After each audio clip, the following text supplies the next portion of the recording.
अब बात करते हैं चुनाव आयोग के खिलाफ राजीव गांधी के बयान की। राहुल गांधी कई दिन से कह रहे थे कि चुनाव में किस तरह वोट की चोरी हो रही है, उनके पास इसके 100% पक्के सबूत हैं। उन्होंने ये भी कहा था जब वो सबूत सामने रखेंगे तो परमाणु बम फूटेगा। आज राहुल ने वो बम फोड़ा, लेकिन वो सुतली बम निकला। राहुल ने लोकसभा चुनाव का हवाला दिया। कर्नाटक में लोकसभा की एक सीट के एक असेंबली सेगमेंट की वोटर लिस्ट दिखाकर इल्जाम लगाया कि चुनाव आयोग वोटर लिस्ट में गड़बड़ी करके इलेक्शन के नतीजों को प्रभावित कर रहा है, बीजेपी को जिताने में मदद कर रहा है। राहुल गांधी ने कहा कि लोकसभा इलेक्शन में कांग्रेस का सर्वे कह रहा था कि कांग्रेस को 16 सीटें मिलेंगी, लेकिन सिर्फ 9 सीटें मिली। इसलिए उन्होंने उन 7 सीटों पर फोकस किया जहां कांग्रेस हारी। बेंगलुरु सेंट्रल सीट पर कांग्रेस सिर्फ 32,707 वोटों से हारी थी। इस सीट के महादेवपुरा असेंबली सेगमेंट में बीजेपी को कांग्रेस से 1,14,046 वोट ज्यादा मिले। राहुल गांधी का दावा है कि खेल इसी सेगमेंट में किया गया। इस असेंबली सेगमेंट पर 1 लाख से ज्यादा वोटों की चोरी हुई और फिर राहुल गांधी ने वोटर लिस्ट दिखाकर दावा किया कि 5 तरीकों से वोटों की चोरी की गई। महादेवपुरा असेंबली सीट में 11,965 डुप्लीकेट वोटर थे, यानी एक ही वोटर के नाम कई अलग अलग जगह पर थे। 40,000 से ज्यादा वोटर्स ऐसे थे जिनके पते फर्जी थे या एड्रेस के नाम पर कॉलम में कुछ नहीं लिखा था। राहुल ने तीसरी बात यह कही कि एक ही एड्रेस पर 50-50, 60-60 वोटर के नाम दर्ज थे। राहुल गांधी ने एक छोटे से मकान के पते पर 80 वोटर्स के नाम दर्ज दिखाए, जबकि वहां कोई नहीं रहता। और इसके बाद राहुल गांधी ने दावा किया कि इस सीट पर 4,132 वोटर्स ऐसे मिले जिनकी वोटर आईडी में फोटो गलत थी। फिर इन लोगों ने वोट कैसे डाले? इस पर राहुल ने कहा कि फॉर्म 6 के जरिए भी फर्जीवाड़ा किया गया। राहुल ने शकुन रानी नाम की एक महिला का एग्जाम्पल देकर बताया कि कैसे 70 साल की महिला को नए वोटर के तौर पर रजिस्टर किया गया। इस महिला ने 2 महीने में 2 बार वोटर आईडी कार्ड बनवाने के लिए फॉर्म 6 भरा और उसके नाम दोनों जगह पर वोट डाला गया। वोटर लिस्ट में गड़बड़ी का दावा करके राहुल गांधी ने यह फैसला सुनाया कि यह सारी गड़बड़ चुनाव आयोग ने की, बीजेपी को जिताने के लिए की। राहुल ने कहा उन्होंने तो सिर्फ एक असेंबली सेगमेंट का एनालिसिस किया है, लेकिन पूरी संभावना है इस तरह वोटों की चोरी देश की तमाम लोकसभा सीटों पर की गई। इसलिए चुनाव आयोग न तो वोटर लिस्ट की सॉफ्ट कॉपी देने को तैयार है, न वोटिंग की रिकॉर्डिंग देने को तैयार है। इस प्रेस कॉन्फ्रेंस का लक्ष्य यह है कि आपको पता होना चाहिए, देश को पता होना चाहिए, देश के युवाओं को पता होना चाहिए कि जो आपका वोट है उसे हम पवित्र मानते हैं, होली मानते हैं, उसे चोरी किया जा रहा है। कौन सी फोर्सेस हैं आप जानते हो, कैसे हो रहा है हमने आपको अभी दिखाया। पहले 100% प्रूफ हमारे पास नहीं था तो मैं ऐसी बात नहीं बोल सकता था, झिझक के बोलता था, पर 100% प्रूफ है। इनका डेटा है, 5 तरीके हैं, ब्लैक एंड व्हाइट है। और ये सिर्फ एक कंस्टिट्यूएंसी में नहीं हुआ है, ये मल्टीपल कंस्टिट्यूएंसीज में किया गया है।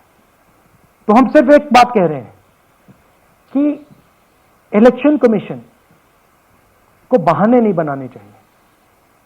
इलेक्ट्रॉनिक वोटर लिस्ट हमारे हवाले कर देनी चाहिए। सीसीटीवी फुटेज हमें दे देना चाहिए।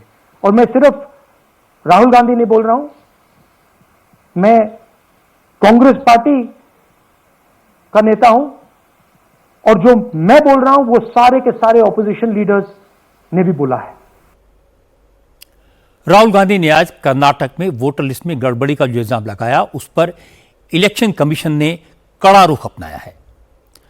कर्नाटक के चीफ इलेक्टोरल ऑफिसर ने इस मामले में राहुल गांधी को तुरंत एक चिट्ठी लिखी और उनसे कहा कि उन्होंने जिन वोटर्स के नाम, पते और पहचान को लेकर गड़बड़ी का आरोप लगाए हैं उसका प्रमाण शपथ पत्र के साथ दें।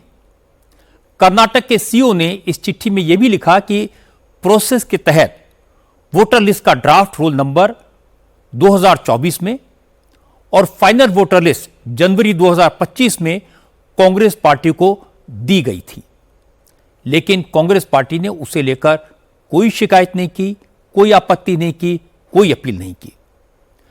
चुनाव के बाद भी 45 दिन के भीतर कोई शिकायत नहीं की गई और अब 1 साल के बाद राहुल गांधी वोटर लिस्ट में गड़बड़ी के आरोप लगा रहे हैं।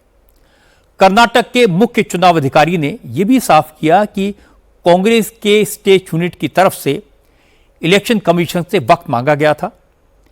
पहले 6 अगस्त को टाइम दिया गया, कोई नहीं आया। अब 8 अगस्त यानी कल का टाइम दिया गया है, लेकिन मीटिंग हो पाती इससे पहले ही आज राहुल गांधी ने प्रेस कॉन्फ्रेंस करके चुनाव आयोग पर इल्जाम लगा दिए। चूंकि राहुल गांधी ने आज महाराष्ट्र और हरियाणा के इलेक्शन में भी गड़बड़ी के इल्जाम लगाए थे, तो महाराष्ट्र और हरियाणा के चीफ इलेक्टोरल ऑफिसर्स ने भी राहुल गांधी को नोटिस देकर शपथ पत्र के साथ गड़बड़ी के सबूत देने को कहा है। राहुल गांधी आज अपनी प्रेस कॉन्फ्रेंस में जब डुप्लीकेट वोटर्स की बात कर रहे थे तो उन्होंने यूपी के 2 वोटर्स आदित्य श्रीवास्तव और विशाल सिंह का जिक्र किया। राहुल ने दावा किया कि आदित्य श्रीवास्तव का नाम 4 जगहों की वोटर लिस्ट में है, जिसमें से एक जगह लखनऊ भी है। इसके अलावा उन्होंने कहा कि विशाल सिंह का नाम कर्नाटक के अलावा यूपी के वाराणसी में भी दर्ज है। लेकिन राहुल गांधी की प्रेस कॉन्फ्रेंस के थोड़ी देर बाद यूपी के चीफ इलेक्टोरल ऑफिसर ने इन दावों को रिजेक्ट कर दिया। यूपी के सीईओ ने कहा, ना ही आदित्य श्रीवास्तव का नाम लखनऊ की वोटर लिस्ट में है और ना ही विशाल सिंह का नाम वाराणसी की वोटर लिस्ट में है। राहुल गांधी झूठ बोल रहे हैं, उनका दावा गलत है। इसके बाद बीजेपी के प्रवक्ता संबित पात्रा ने राहुल गांधी पर काउंटर अटैक किया।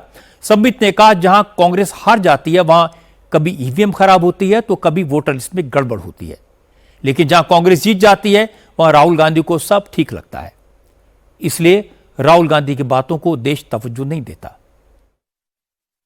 पहली बात है कि राहुल गांधी और कांग्रेस पार्टी ने आज तक उन राज्यों में कोई भी प्रेस कॉन्फ्रेंस नहीं किया जिन राज्यों में उनको जीत मिली है। ये जो मीठा मीठा गपगप और कड़वा कड़वा थू थू, यह जो सिलेक्टिविटी है कि हम सिलेक्टिव आउटरीच दिखाएंगे, यह भी भारत की जनता देख रही है। आप हिमाचल में जीतते हैं तो उस समय तो नहीं कहते हैं कि इलेक्शन कमीशन ने अच्छा काम किया, उस समय तो आप नहीं कहते हैं कि इलेक्शन कमीशन ने कहीं ना कहीं फर्जीवाड़ा किया, उस समय आप फर्जीवाड़ा आपको नजर नहीं आता है या आप बधाई भी नहीं देते हैं, उस समय आप न्यूट्रल हो जाते हैं। आप तेलंगाना में जीतते हैं, आपका मुख्यमंत्री बनता है तेलंगाना में, भारतीय जनता पार्टी हार जाती है, उस समय का कोई भी प्रेस कॉन्फ्रेंस आप दिखा दीजिए कि राहुल गांधी ने कहा हो कि तेलंगाना में इलेक्शन कमीशन ने फर्जीवाड़ा किया है। उस समय किसी के ऊपर कोई प्रश्नवाचक चिन्ह नहीं उठाते हैं।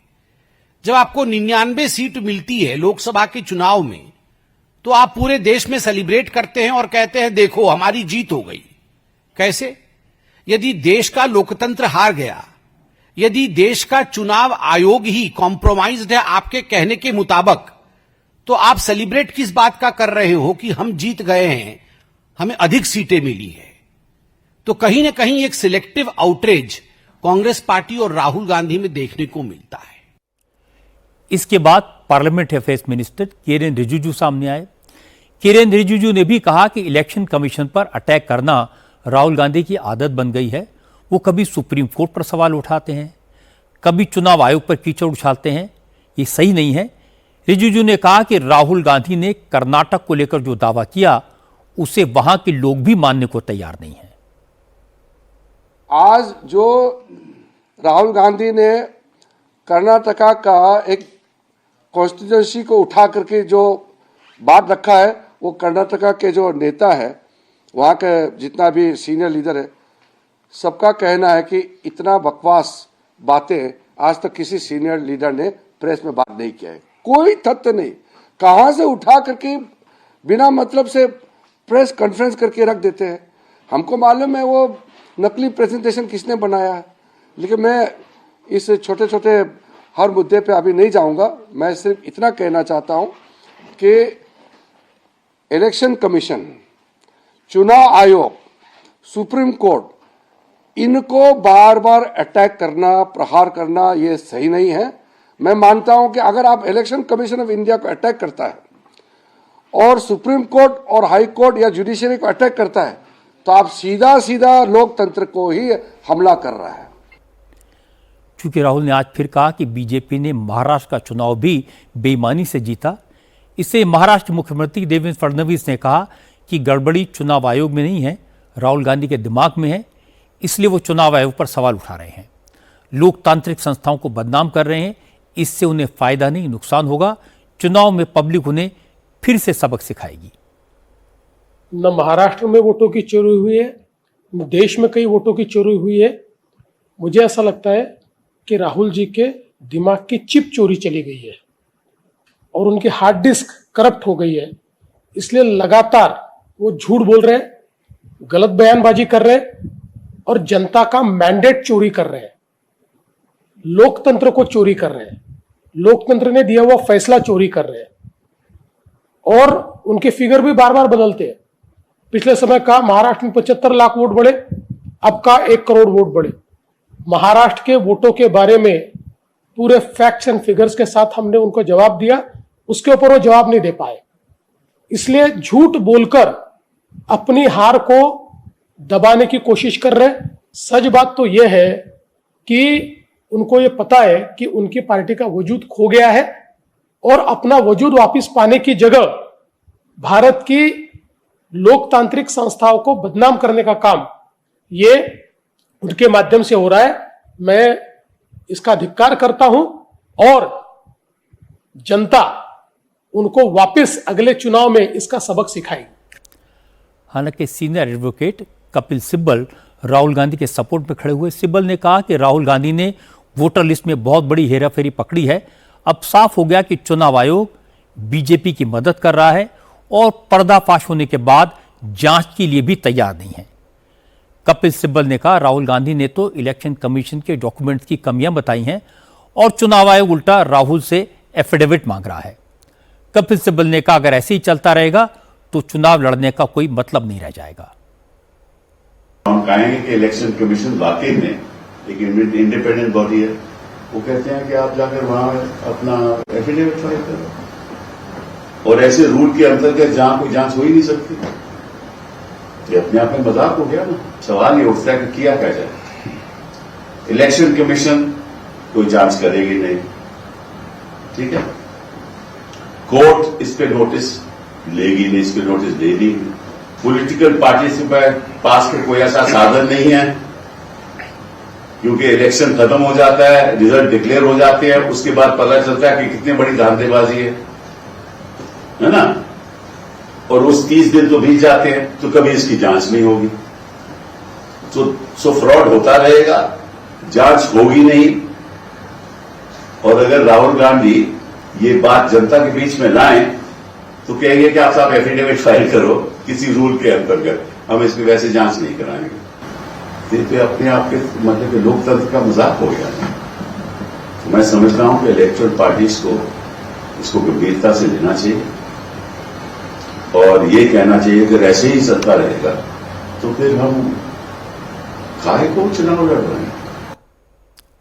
आपको याद होगा एक जमाने में कपिल सिब्बल ने ईवीएम पर सवाल उठाए थे, राहुल गांधी ने कपिल सिब्बल की बात को सपोर्ट किया था। आज राहुल गांधी ने ईवीएम को तो क्लीन चिट दे दी। राहुल ने कहा ईवीएम में गड़बड़ी नहीं है और अब कपिल सिब्बल भी उनके साथ खड़े हो गए।